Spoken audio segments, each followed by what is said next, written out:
चला तर मंडईत आज करूयात हिरव्या वाटाण्याच्या दाण्याचे रस्सागोळे भाजी. नमस्कार, मी भारती होम किचन्समध्ये आपले खूप खूप स्वागत आहे. तर आज करणार आहोत आपण हिरव्या वाटाण्याच्या दाण्याची रस्सागोळे भाजी. आता वाटाणासुद्धा खूप स्वस्त झालेले आहेत आणि नेहमी आपण घरात आणतोच. साहित्य बघून घेऊयात. 1 वाटी वाटाणा हिरवे, 1 वाटी टमाटर, 10 ते 12 लसूण पाकळ्या, 1 वाटी कांदा कट केलेला, 2 चम्मच धनी आणि कोथिंबीर. आता छान कांदा भाजून घ्यायचा आहे गोल्डन ब्राऊन होतपर्यंत. 1 चम्मच तेल घालायचं आहे आणि छान परतून घ्यायचं आहे. याच्यामध्ये 2 चम्मच धनी भाजायचे आहेत, 2 चम्मच खोबरा किस, खोबऱ्याचे तुकडे घेतलेले आहेत 2, आणि 2 चम्मच शेंगदाणे, 2 चम्मच तीळ. याच्यामध्येच टमाटरसुद्धा छान मऊतपर्यंत भाजून घ्यायचं आहे. आता ते भाजून झालेलं आहे, थंड होऊ द्यायचं आहे. तोपर्यंत हिरवी मिरचीचं वाटण करून घ्यायचं आहे. 10 ते 12 लसूण पाकळ्या, 3 ते 4 हिरवी मिर्च, अर्धा चम्मच जिरे, थोडीशी कोथिंबीर छान बारीक करून घ्यायचे आहेत पेस्ट. आता याच पॉटमध्ये मसाला बारीक करून घ्यायचे आहेत. टमाटर, कांदा, धनी जे भाजून ठेवलेलं आहे ते ते बारीक करून घ्यायचं आहेत. आता छान बारीक करून झालेले आहेत. याच पॉटमध्ये वाटाणासुद्धा छान जाडसर बारीक करून घ्यायचं आहेत. आता छान बारीक झालेलं आहे, जाडसरच ठेवायचं आहे. आता याच्यामध्ये 1 चम्मच लसूण जिरे मिरचीची पेस्ट घालायची आहे, अर्धा चम्मच लाल तिखट, तुम्ही तुमच्या आवडीप्रमाणे तिखट कमी जास्त करू शकता, 1 चम्मच धनी पावडर, 1 पाव टेबलस्पून हळद, अर्धा चम्मच गोडा मसाला, थोडीशी कोथिंबीर आणि याच्यामध्ये गव्हाचं पीठ घालायचं आहे. तुम्ही बेसनसुद्धा घालू शकता. थोडंसं चवीपुरते मीठ, 3 चम्मच गव्हाचं पीठ घालायचं आहे बाइंडिंगसाठी. आता छान मिक्स करून घ्यायचं आहे, एकजीव करून घ्यायचं आहे सर्व साहित्य. आता बाजारामध्ये वाटाणा खूप स्वस्त झालेले आहेत, मग आपण नेहमीच वाटाणे आणतो बाजारातून, तर वाटाण्याच्या शेंगाचं नेहमी काय करायचं तर सुचत नाही. तर मग करूयात अशा पद्धतीने भाजी. आता इथे फोडणीसाठी मी 3 चम्मच तेल घातलेलं आहे. तुम्ही तुमच्या आवडीप्रमाणे तेल कमी जास्त करू शकता. अर्धा चम्मच जिरे, अर्धा चम्मच मोहरी.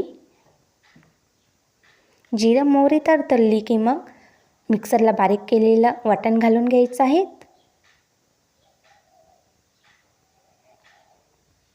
आता छान परतून घ्यायचं आहे.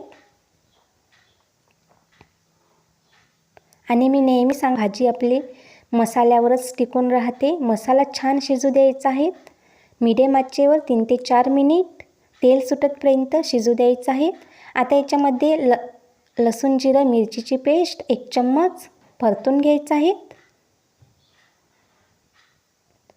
1 चम्मच धनी पावडर, 2 चम्मच लाल तिखट, 1 पाव टेबलस्पून हळद, गोडा मसाला 1 चम्मच छान परतून घ्यायचं. आणखीन छान शिजू द्यायचं आहे मसाला. तेल सुटतपर्यंत मसाला होऊ द्यायचा आहे. मसाल्यावरच भाजी राहतात. मसाला छान झाला तर भाजीला कलरसुद्धा छान येते, टेस्टसुद्धा छान येते. आता चवीपुरती मीठ घातलेले आहेत, आणखीन परतून घ्यायचं आहे. आणि याच्यामध्ये गरम पाणी घालायचं आहे. आता मी नेहमीच गरम पाणी घालायचं सांगते. गरम पाणी घातल्याने काय होते, कुकिंग प्रोसिजर थांबत नाहीत, चालू राहते आणि भाजीला कलरसुद्धा खूप छान येते, टेस्टसुद्धा छान येते भाजीची. आता छान गरम पाणी घातलेलं आहे.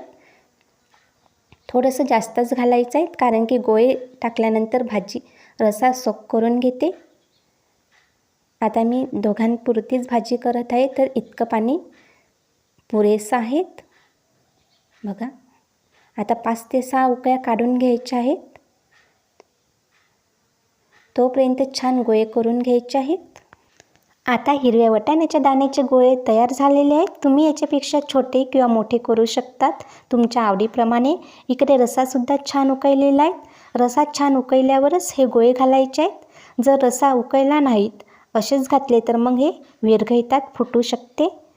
आता छान गोळे घालून घेत आहेत. मस्त 5 ते 6 आणखीन उकळ्या काढून घ्यायचे आहेत. आणि गोळे टाकल्यानंतर चम्मच वगैरे काही फिरवायचा नाही, नाहीतर मग फुटतात ते गोळे. आता मस्त गोळे उकळत आहेत, शिजत आहेत. बघा, हे गोळे कसे शिजले तर बघायचे, हे रशावर तरंगले की समजायचे गोळे शिजलेले आहेत. बघा मस्त असे रश्श्यावर तरंगत आहेत. ऑलमोस्ट भाजी आता शिजत आलेलीच आहेत. वरून छान कोथिंबीर घालायची आहेत. नक्की ट्राय करून बघा तुम्ही.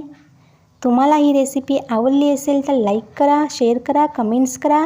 नवीन असाल तर चॅनलला सबस्क्राईब करा. व्हिडिओ बघितल्याबद्दल खूप खूप धन्यवाद. पुन्हा भेटूयात नवीन रेसिपीसोबत. तोपर्यंत स्वस्त राहा, मस्त राहा, खात राहा.